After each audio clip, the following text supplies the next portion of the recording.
नमस्कार मित्रों, आप सबका अल्बिडो आईएएस मुखर्जी नगर संस्थान में हार्दिक स्वागत एवं अभिनंदन है।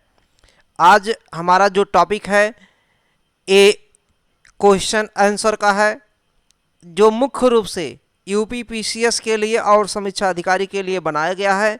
लेकिन यह प्रश्न, बहुत से प्रश्न ऐसे हैं जो टीजीटी, पीजीटी या यूपी ट्रिपल एससी या उत्तर प्रदेश के कई परीक्षाओं में भी आते हैं।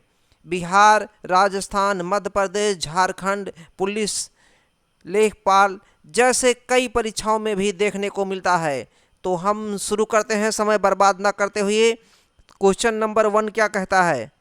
क्वेश्चन नंबर देखिए 1 क्या है, लिख रहा है निम्न में से कौन सा ऐसा कथन है, निम्न कथनों पर विचार करें। ए में लिखा है खिज्र खां, बी में लिखा है मोहम्मद शाह, सी में लिखा है अलाउद्दीन हसन शाह, 4 में लिखा है मुबारक शाह। इनमें से कौन सा क्रम सुमेलित है? कौन सा क्रम सुमेलित है? इसका मतलब ये क्या है, ये सैयद वंश से संबंधित है। किससे संबंधित है? सैयद वंश से। तो इस प्रश्न का उत्तर क्या हो जाएगा? फटाफट कमेंट करके बताएं। ऑप्शन में लिखा है ए में है 1 4 3 2, बी में है 1 4 2 3, सी में है 4 3 2 1 और डी में लिखा है इनमें से कोई नहीं। तो इसका आंसर क्या होगा? फटाफट कमेंट करके बताएं, देर न करें, टाइम अब ओवर हो चुका है। इसका उस क्वेश्चन का आंसर क्या होगा? बी ऑप्शन क्या होगा? B is the right answer. इसका मतलब क्या है, अगर सैयद वंश की बात करता हूँ मैं, सैयद, जो सैयद वंश है, इस सैयद वंश में पहले नंबर पे कौन आता है? खिज्र खां आते हैं। खिज्र खां पहले नंबर पर है। दूसरे नंबर पे अगर पहले नंबर पे बात करता हूँ तो खिज्र खां है। दूसरे नंबर पे यदि मैं बात करता हूँ तो ये मुबारक शाह आते हैं दूसरे नंबर पर। और तीसरे नंबर पे अगर बात करते हैं तो मोहम्मद शाह आते हैं ये। और चौथे नंबर पे और अंतिम नंबर पर आते हैं ये अलाउद्दीन हसन शाह। तो सैयद वंश का संस्थापक खिज्र खां था, जिसने कभी भी सुल्तान की उपाधि को नहीं धारण किया, बल्कि रैयत ए आला की उपाधि धारण किया था। और इस सैयद वंश में देखेंगे अंतिम अगर कोई शासक बनता है तो अलाउद्दीन हसन शाह बनता, जो चौथे नंबर का है, अलाउद्दीन हसन शाह। सैयद वंश में मात्र 4 केवल शासक ही आए हैं। ओनली 4 जो बादशाह हैं, बादशाह क्या हैं? ये सुल्तान है, ये लोग सुल्तान का पद धारण कर रहे हैं। केवल 4 ही सुल्तान हुए हैं। सबसे कम शासन अगर देखते हैं तो इनका तो नहीं रहता है, लेकिन फिर भी 37 वर्ष इन लोगों ने शासन किया है। तो सबसे कम अगर शासन किया है तो खिलजियों ने किया है, क्योंकि शासन जिनका क्रूर होता है वो कम शासन कर पाते हैं। खिलजियों का मुख्य रूप से अलाउद्दीन खिलजी का शासन बहुत ही क्रूर था। इस कारण से और भी कारण थे, मेन कारण एक कॉन्सेप्ट के लिए समझने के लिए है। तो खिलजियों ने सबसे कम शासन किया था पूरे सल्तनत में। दूसरे नंबर पे अगर सबसे कम शासन करने वाले थे तो सैयद वंश वाले थे। इसमें मात्र 4 ही शासक हुए हैं। पहले नंबर पे खिज्र खां, दूसरे नंबर पे मोहम्मद शाह, तीसरे नंबर पे अगर बात करता हूँ दूसरे नंबर पे मुबारक शाह है, तीसरे नंबर पर है मोहम्मद शाह और चौथे और अंतिम नंबर पर अलाउद्दीन हसन शाह। क्वेश्चन इम्पॉर्टेंट है, कई बार पूछा गया है और पूछे जाने की संभावना है। आप यूट्यूब चैनल पर अल्बिडो आईएएस विजिट कर सकते हैं या अशोक राज आईएएस के नाम से आप यूट्यूब पर, गूगल पर सर्च कर सकते हैं। वहां हम मिलेंगे, हमारे कई वीडियो मिलेंगे। धन्यवाद। आगे मैं प्रश्न पर चलता हूं। अभी तक जो हमारे वीडियो पर नए हैं वो सभी मित्रों से निवेदन है, विनम्र निवेदन है को वो हमारे चैनल को सब्सक्राइब करें, वीडियो को लाइक करें, क्योंकि क्वेश्चन बनाने में बहुत समय लगता है। मैं केवल कुछ ही प्रश्न लाया हूँ, 10 प्रश्न लाया हूँ, लेकिन इस 10 प्रश्न को सेट करने में 1 घंटे से ज़्यादा समय लगा है, क्योंकि क्वेश्चन गलत ना हो। एक भी क्वेश्चन गलत होने से आप नौकरी से बाहर हो सकते हैं, इसलिए क्वेश्चन गलत ना हो। और क्वेश्चन कहाँ कहाँ से बनने की संभावना है, इसका करंट से कैसा लिंक बनेगा। तो क्वेश्चन नंबर 2 क्या है? क्वेश्चन नंबर 2 पे देखता हूं मैं, निम्न कथनों पर विचार करें। लिखा है तबकात ए नासरी। इसका मतलब क्या है? तबकात ए नासरी एक पुस्तक है ना। उसके आगे लिखा है मिनहाज उस सिराज। दूसरा क्या है? दूसरे नंबर पर लिखा ताज उल मासिर, ये भी पुस्तक है। उसके आगे लिखा है हसन निजामी। और तीसरे नंबर पर लिखा है तारीख़ फिरोज शाही, ये भी एक पुस्तक है, तारीख़ फिरोज शाही। उसके आगे लिखा है जियाउद्दीन बर्नी। उपर्युक्त में से कौन सा जोड़ा गलत है? देखिए, ये उपर्युक्त जो शब्द है ये वर्तनी की दृष्टि से शुद्ध है, जबकि उपरोक्त जो लिखा जाता है उपरोक्त वो वर्तनी की दृष्टि से अशुद्ध माना जाता है।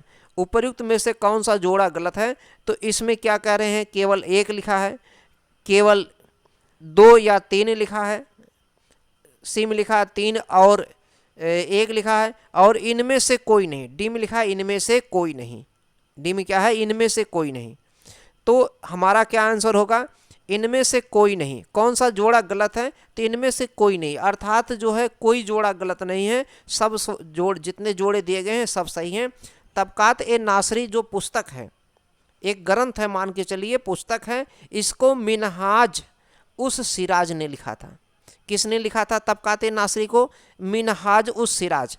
ये फारसी भाषा में लिखा गया। तबकात ए नासरी किस भाषा में लिखा गया है? ये फारसी भाषा में लिखा गया है। किस भाषा में? फारसी भाषा में लिखा गया है। फारसी लैंग्वेज, इन लैंग्वेज फारसी। किसने लिखा? मिनहाज उस सिराज ने। ये 13वीं शताब्दी में लिखा गया है। कब लिखा गया? 13वीं शताब्दी में।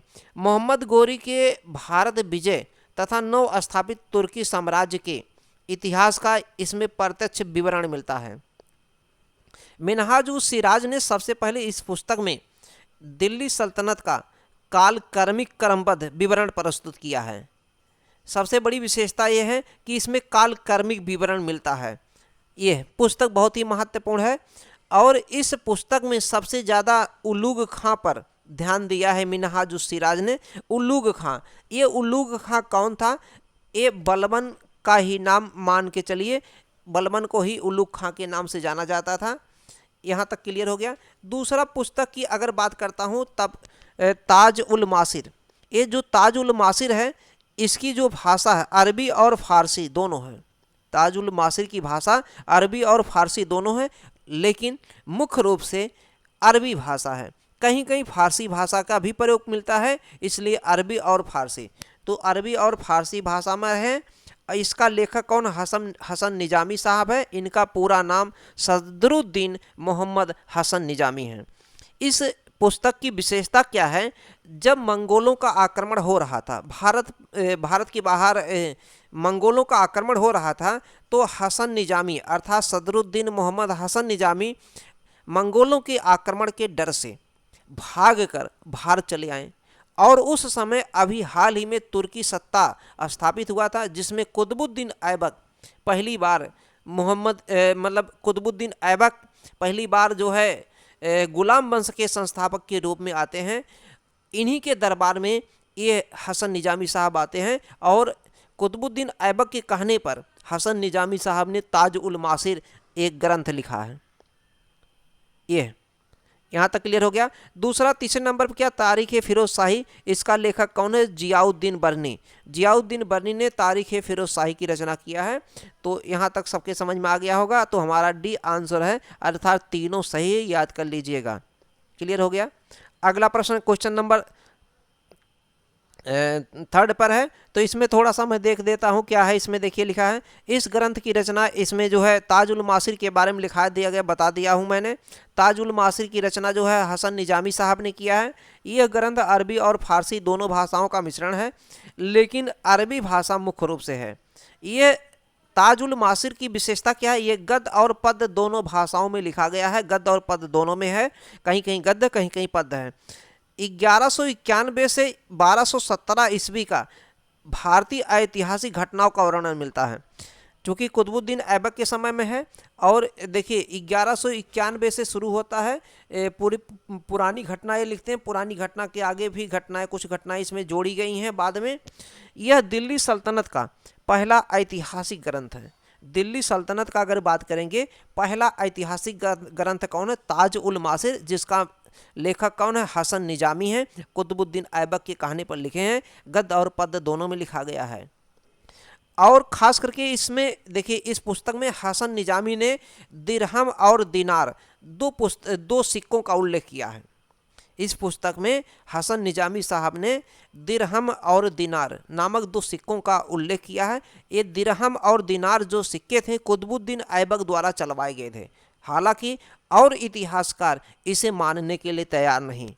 यह दिल्ली का पहला ऐतिहासिक हो गया, क्योंकि हसन निजामी मंगोलों के डर से जो है भारत आकर के जो कुतुबुद्दीन ऐबक के समय में कुतुबुद्दीन ऐबक के अधीन आकर के नौकरी कर लिए थे। क्वेश्चन नंबर अगला है, थर्ड क्वेश्चन क्या कहता है?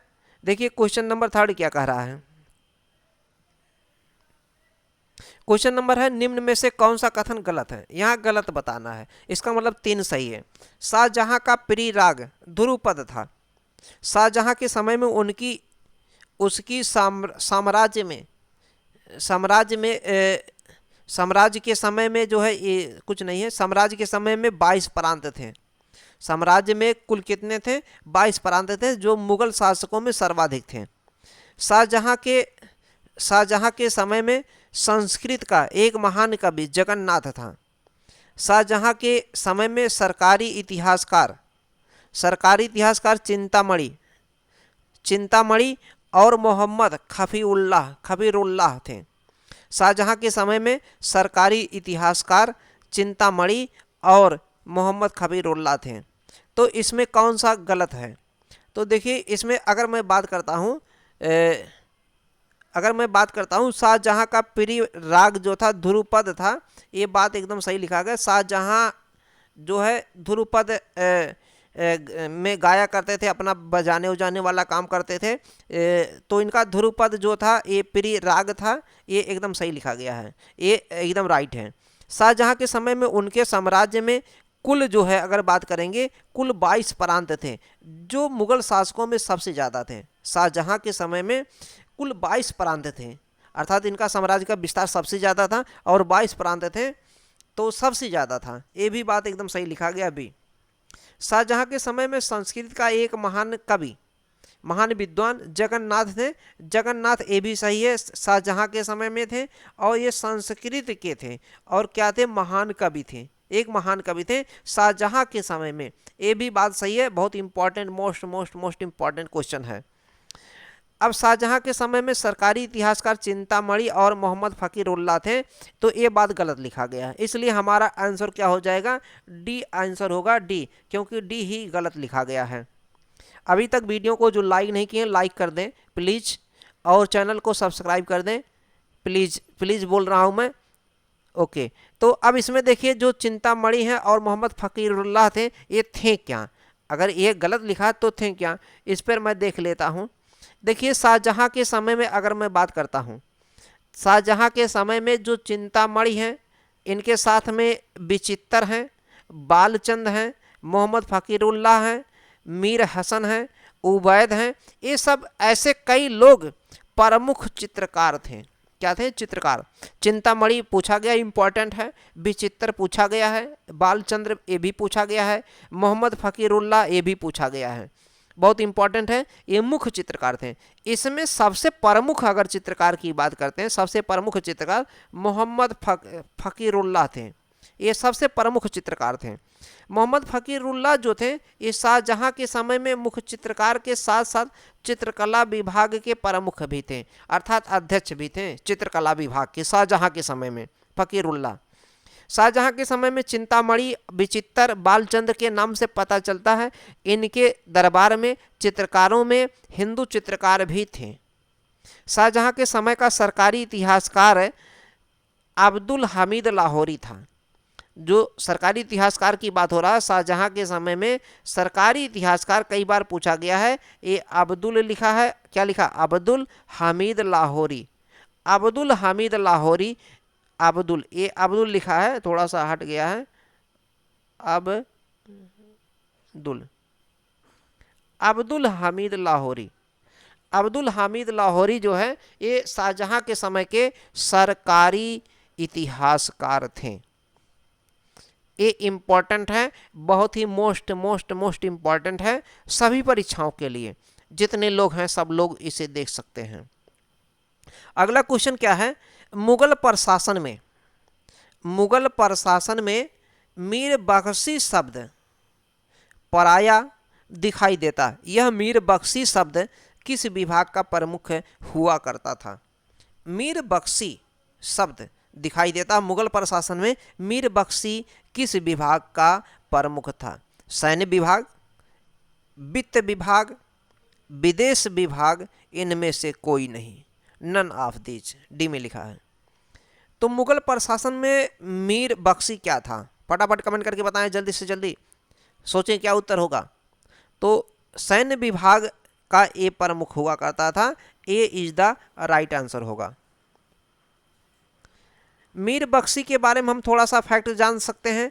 मीर बख्शी सैन्य विभाग का प्रमुख होता था, ये मैंने बता दिया है, बहुत इंपॉर्टेंट है। इसकी अगर नियुक्ति की बात, चूंकि सैन्य विभाग का प्रमुख सर्वे सर्वा हो रहा है सैन्य विभाग, और सेना के बल पर ही बादशाह जो होते थे शासन करते थे, सुल्तान शासन करते थे, तो इसलिए इसकी नियुक्ति साधारण नहीं किया जाएगा, बादशाह स्वयं करता था, बादशाह स्वयं इसकी नियुक्ति करता था। इसका कार्य क्या होता था? सैनिकों का वेतन सैनिक संगठन से संबंधित था। सैनिकों को वेतन देना, सैनिक संगठन लिखना, सैनिकों की भर्ती करना, उसका हुलिया रखना, हुलिया मतलब उसका बायोडाटा रखना, उसके बारे में सब जानकारी रखना, हाथियों को दागना, सैनिकों को शस्त्र, घोड़ा, रसद सामग्री आदि चीज़, ये सब देखभाल करना देना, ये सब चीज़ें थी। वेतन भत्ता सब इसी से संबंधित था, सर्वे सर्वा था। अगला क्वेश्चन है, ख्वाजा कुतुबुद्दीन बख्तियार काकी का निम्न में से प्रसिद्ध है शिष्य कौन था? इसका मतलब क्या है? एक ख्वाजा कुतुबुद्दीन बख्तियार काकी के बारे में पूछा जा रहा है।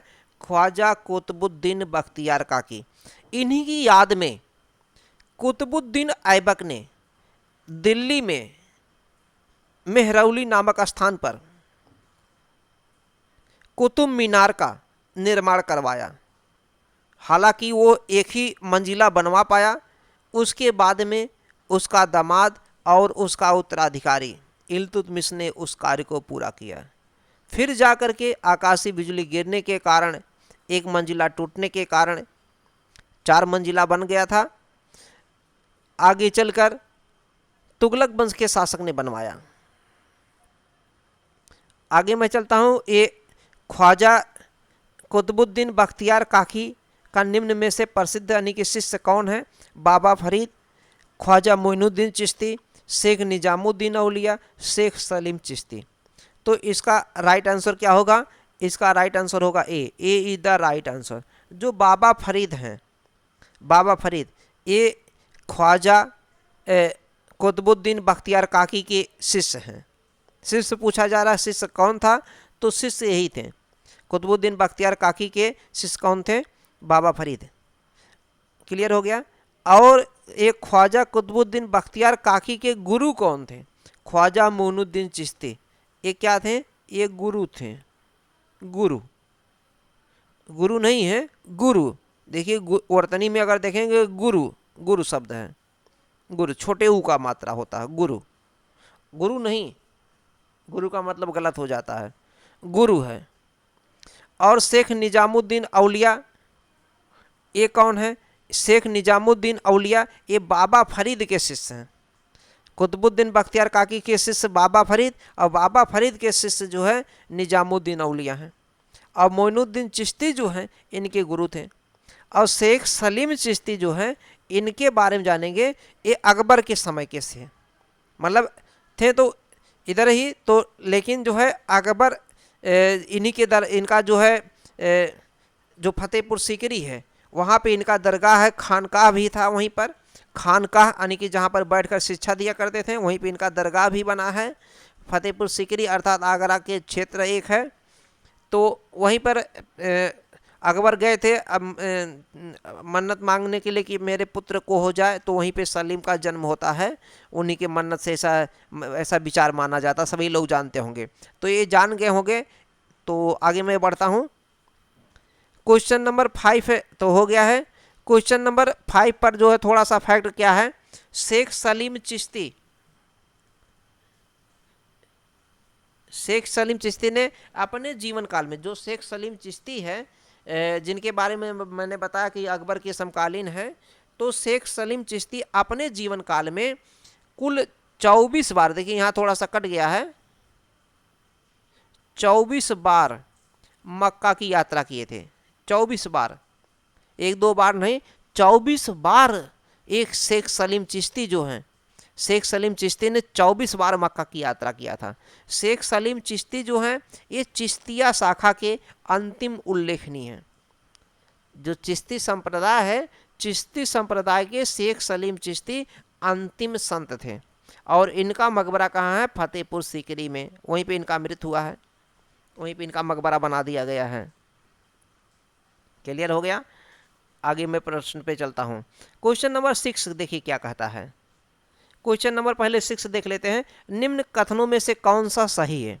अब की बार पूछा जा रहा कौन सा सही है, तो क्या पूछा जा रहा है, कौन सा कथन क्या है, सही है, सही के बारे में पूछा जा रहा है। कृष्णदेव राय के दरबार में, कृष्णदेव राय के दरबार में महिला अंगरक्षिकाओं, महिला अंगरक्षिकाओं का वर्णन मिलता है। पुस्तकें जो हैं उन पुस्तकों के आधार पर ऐसा लगाया गया, पता लगाया गया, कृष्णदेव राय ये विजयनगर साम्राज्य का सबसे प्रतापी राजा हैं। पूरे विजयनगर में 4 राजवंश आते हैं, उनमें सबसे ज़्यादा प्रतापी राजा जो है 4 राजवंशों में जितने भी राजा आए हैं, कृष्णदेव राय सबसे ज़्यादा बुद्धिमान, विद्वान, सबसे ज़्यादा जो है प्रतापी राजा यही मिलते हैं।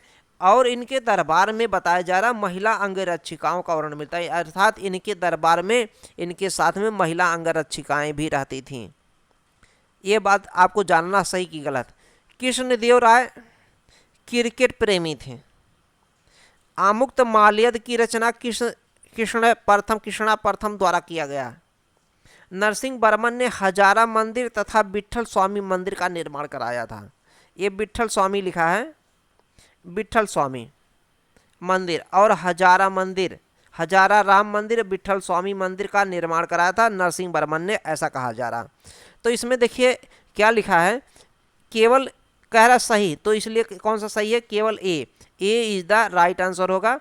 कृष्णदेव राय के दरबार में महिला अंगरक्षिकाओं का वर्णन मिलता है, ये एकदम सही लिखा है। कृष्णदेव राय जो है एक क्रिकेट प्रेमी नहीं थे बल्कि शतरंज प्रेमी थे। कैसे थे, शतरंज, शतरंज प्रेमी थे। कृष्णदेव राय शतरंज प्रेमी थे।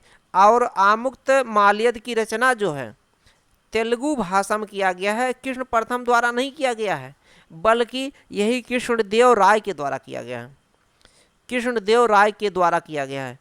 और ये जो हजारा राम मंदिर तथा विट्ठल स्वामी मंदिर है, इसका भी निर्माण कृष्णदेव राय ने कराया था। ये गलत लिखा गया है, कौन हो जाएगा, कृष्णदेव राय ने इसका निर्माण कराया था। हजारा राम मंदिर और विट्ठल स्वामी मंदिर का निर्माण कराया था। आगे मैं चलता हूँ इसके फैक्ट पर। देखिए इसका फैक्ट क्या कहता है।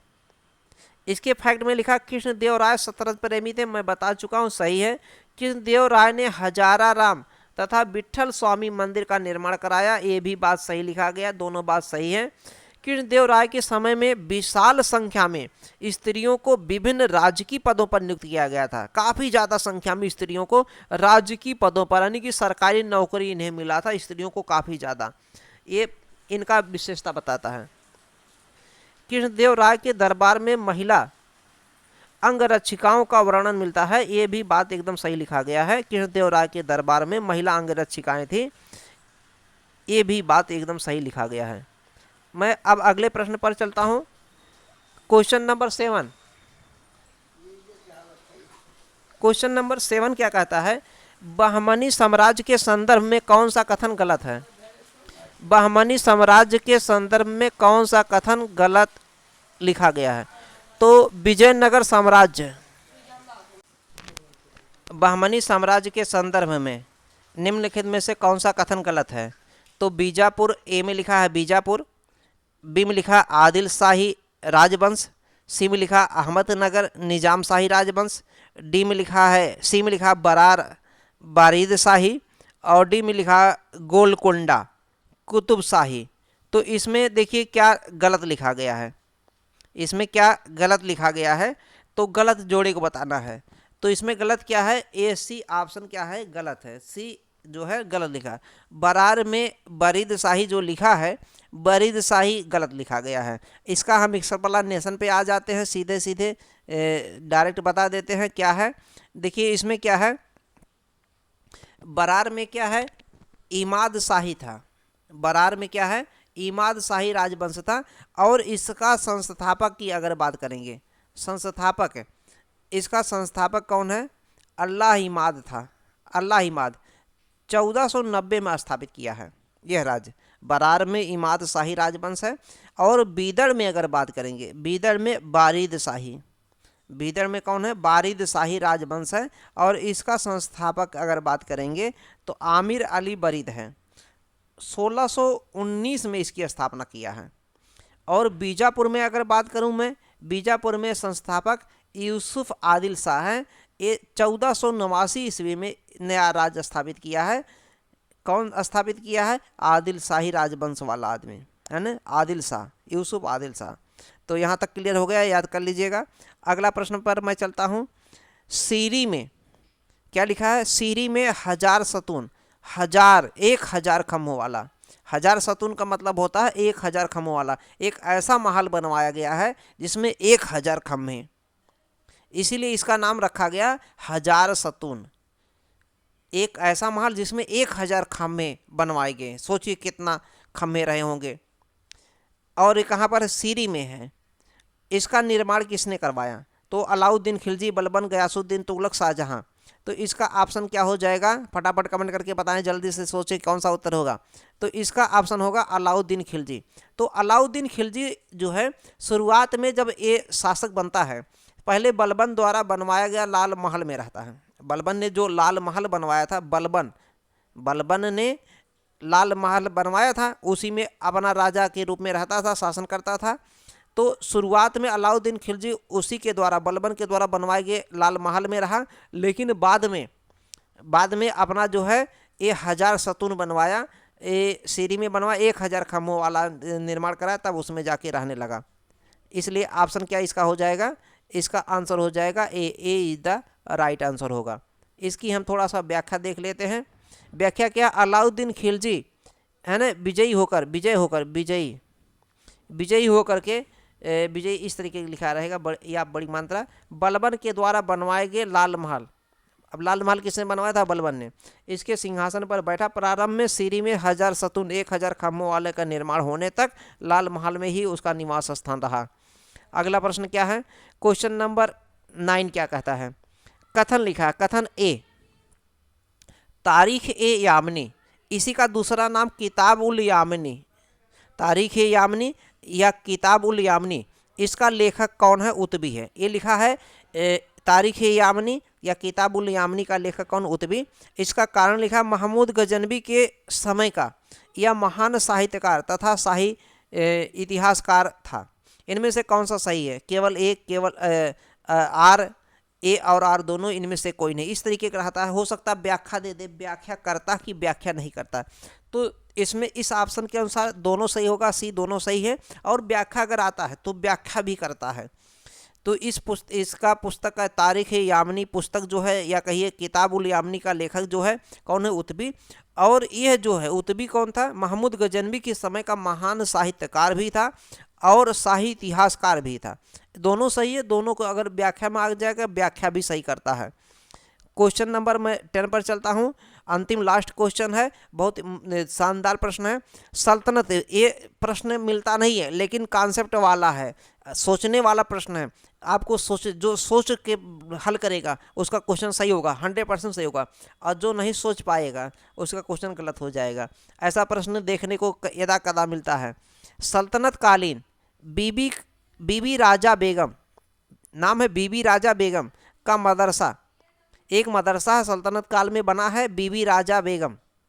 जो सर्वाधिक प्रसिद्ध शिक्षण संस्थान था, सबसे ज़्यादा प्रसिद्ध शिक्षण संस्थान था, उत्तर प्रदेश के किस जगह से संबंधित है? लखनऊ, श्रावस्ती, जौनपुर, मेरठ। 4 ऑप्शन दिया गया है। सल्तनत कालित बीबी राजा बेगम का मदरसा, एक मदरसा बीबी राजा बेगम का मदरसा जो सबसे ज़्यादा प्रसिद्ध है, ये उत्तर प्रदेश के किस जगह से संबंधित है? देखिए आप कॉन्सेप्ट दौड़ाइए, मेरठ हो नहीं सकता, लखनऊ हो नहीं सकता, अब बचता जौनपुर और मेरठ, जौनपुर और श्रावस्ती। श्रावस्ती में बौद्ध से संबंधित है और ये भी नहीं हो सकता, तो इसलिए उत्तर होगा पहले नंबर पे। दूसरे नंबर पे अगर जानेंगे, ये जौनपुर को हिंद ए सिराज कहा जाता है, सिराज ए हिंद, सिराज ए हिंद, या भारत का सिराज कह सकते हैं, या पूर्व का सिराज भी कहा जाता था, पूर्व का सिराज, भारत का सिराज, या सिराज ए हिंद के नाम से जाना जाता था। सल्तनत काल में बहुत प्रसिद्ध था। जो हुमायूं को हराने वाला था, हुमायूं को पराजित करने वाला था, शेर खां जिसे कहते हैं, शेर खां है ना, बाद में प्रसिद्ध राजा भी बनता है, तो बादशाह भी बनता है, तो वो भी जौनपुर में ही पढ़ा था, जौनपुर में शिक्षा का ग्रहण किया था। तो इसलिए ऑप्शन क्या हो जाएगा, चूंकि मदरसा है और सर्वाधिक प्रसिद्ध शिक्षण संस्थान था, इसलिए आंसर क्या हो जाएगा। ऐसे भी ये समझने वाला, कॉन्सेप्ट वाला है, सोचने वाला प्रश्न है कि जो दिमाग दौड़ा ले गया उसका उत्तर क्लियर हो जाएगा। तो ये ऑप्शन क्या होगा, बहुत ही इंपॉर्टेंट प्रश्न है, याद कर लीजिएगा। वीडियो को अभी तक जो लाइक नहीं किए हैं लाइक कर दीजिए सभी लोग प्लीज़, और चैनल को सब्सक्राइब कर लीजिए। धन्यवाद। यहाँ तक समझ में आ गया सबके? ये प्रश्न इम्पॉर्टेंट था।